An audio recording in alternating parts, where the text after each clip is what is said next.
وہ بھی کھانے کی خوشبو پہلے ہی سونگھ چکی تھی، خوشی خوشی دوڑی چلی آئی۔ کھانے کے بعد چائے پیتے ہوئے ہم ڈھیروں باتیں کرتے رہے۔ اب میں روز ہی باجی نوشی کی طرف جانے لگی۔ کھلونے پیک کرنے میں میں بھی اس کی مدد کر دیا کرتی تھی۔ اس کے گھر روزانہ ہی 4 سے 5 لوگ آتے تھے جو کھانے پینے کا سامان بھی اپنے ساتھ لے آتے۔ وہ باجی نوشی کے چھت پہ بنے کمرے میں چلے جاتے اور کھلونوں کا ہی کوئی کام کرتے رہتے۔ کھانے کا وقت ہوتا تو میں کھانا گرم کر کے میز پر لگا دیا کرتی، وہ لوگ کھانا کھا لیتے تو برتن اٹھا کر دھو دیا کرتی تھی۔ واپسی پہ باجی مجھے بچا ہوا کھانا تھیلیوں میں ڈال کر دے دیتی، جو میں اور نوری رات کو مزے سے کھا لیا کرتے تھے۔ دن ایسے ہی بڑے مزے سے گزر رہے تھے کہ ایک دن ابا واپس آ گیا۔ ابا صرف اکیلا واپس نہیں آیا تھا بلکہ اپنے ساتھ ایک طوفان لایا تھا۔ ابا نے اس بار ایک بڑا ہاتھ مارا تھا، وہ جوئے میں ایک لڑکی جیت لایا تھا جو اب ابا کی دوسری بیوی تھی۔ ابا نے اپنی دوسری بیوی کو میرے سامنے لا کھڑا کیا تھا۔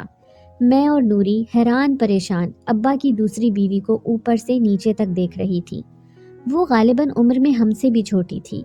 نہ جانے وہ کیسے لوگ ہوتے ہیں جو جوئے میں اپنی بیٹیوں کی بازی لگا دیتے ہیں، میں سوچ کر ہی رہ گئی تھی۔ وہ بہت معصوم اور بھولی سی لڑکی تھی جو ہر وقت ڈری سہمی رہتی تھی۔ اب مجھے اپنے ساتھ ساتھ اپنی دوسری امی کا بھی پیٹ پالنا پڑتا تھا۔ ابا کی فطرت کا تو مجھے اچھی طرح اندازہ تھا۔ اس لڑکی کو دیکھ کر لگتا نہیں تھا کہ اس نے کبھی قدم گھر سے باہر نکالا ہوگا۔ وہ پڑھی لکھی نہیں تھی بلکہ اس نے تو اسکول کی شکل تک نہیں دیکھی تھی، تبھی تو اس کے ساتھ جانوروں جیسا سلوک کیا گیا تھا۔ ابا چند دن تو اپنی دوسری بیوی کی آؤ بھگت میں لگا رہا اور پھر اچانک سے غائب ہو گیا۔ مجھے ابا سے امید بھی یہی تھی۔ میں باقاعدگی سے باجی نوشی کی طرف کام کے لیے جا رہی تھی۔ مجھے کہیں اور کام کرنے کی ضرورت ہی نہ پڑتی۔ میرا ایک گھر سے اچھا گزارا ہو جاتا تھا، کام بھی زیادہ نہیں کرنا پڑتا تھا اور 2 وقت کا کھانا بھی مل جاتا تھا، بلکہ وہ بھی اتنا زیادہ ہوتا کہ میرے ساتھ ساتھ ابا کی دوسری بیوی کا بھی پیٹ آسانی سے بھر جاتا تھا، اور باجی میرے ہاتھ پر چند دنوں بعد کچھ پیسے بھی رکھ دیتی تھی۔ میں چونکہ پڑھی لکھی تھی تو اس لیے باجی مجھ سے کبھی کبھار حساب کتاب بھی کروا لیا کرتی تھی۔ ابا کچھ عرصے میں لوٹ آیا تھا اور اس بار وہ اپنے ساتھ ایک اور طوفان لایا تھا۔ اس بار وہ مجھے جوئے میں ہار بیٹھا تھا۔ وہ اپنے ساتھ ایک آدمی لے آیا تھا جسے صحن میں بٹھا کر خود اندر میرے پاس آیا اور کہنے لگا، تو تیار ہو جا، تیرا اس آدمی کے ساتھ نکاح ہے، میں مولوی کو لینے جا رہا ہوں۔ یہ کیا کہہ رہا ہے ابا؟ میں اس کی بات سن کر سکتے میں تھی۔ اچھا رشتہ مل گیا ہے، تجھے خوش رکھے گا، آج یا کل شادی تو کرنی ہی تھی تیری، ابا نے جذباتی لہجے میں کہا اور گھر سے باہر چل دیا۔ میں نے کمرے سے جھانک کر ابا کے لائے گئے اچھے رشتے کی طرف دیکھا۔ 40-50 سال کا کوئی گنجا سا آدمی، ہاتھوں میں 4 انگوٹھیاں پہنے، ادھر ادھر دیکھتے ہوئے سفید مونچھوں کو تاؤ دینے میں مگن تھا۔ وہ لگ بھگ ابا کی عمر کا ہی تھا، یعنی ابا کی دوسری بیوی کے ساتھ جو کچھ ہوا ابا میرے ساتھ بھی وہی کرنے والا تھا۔ میں یہ کسی صورت نہیں ہونے دینا چاہتی تھی۔ میں 12ویں جماعت پاس تھی، باشعور تھی اور اپنے حقوق اچھی طرح پہچانتی تھی۔ مجھے کسی طرح گھر سے باہر نکلنا تھا، مگر باہر صحن میں وہ آدمی بیٹھا ہوا تھا، پر اس نے کون سا مجھے دیکھ رکھا تھا۔ میں چادر اوڑھ کر اس کے سامنے سے گزر کر جلدی سے باہر کا دروازہ عبور کر گئی تھی۔ میں کوئی بھیڑ بکری نہیں تھی کہ ابا میرے ساتھ جانوروں جیسا سلوک کرتا۔ میرا رخ باجی نوشی کے بنگلے کی طرف تھا، میں اور جا بھی کہاں سکتی تھی۔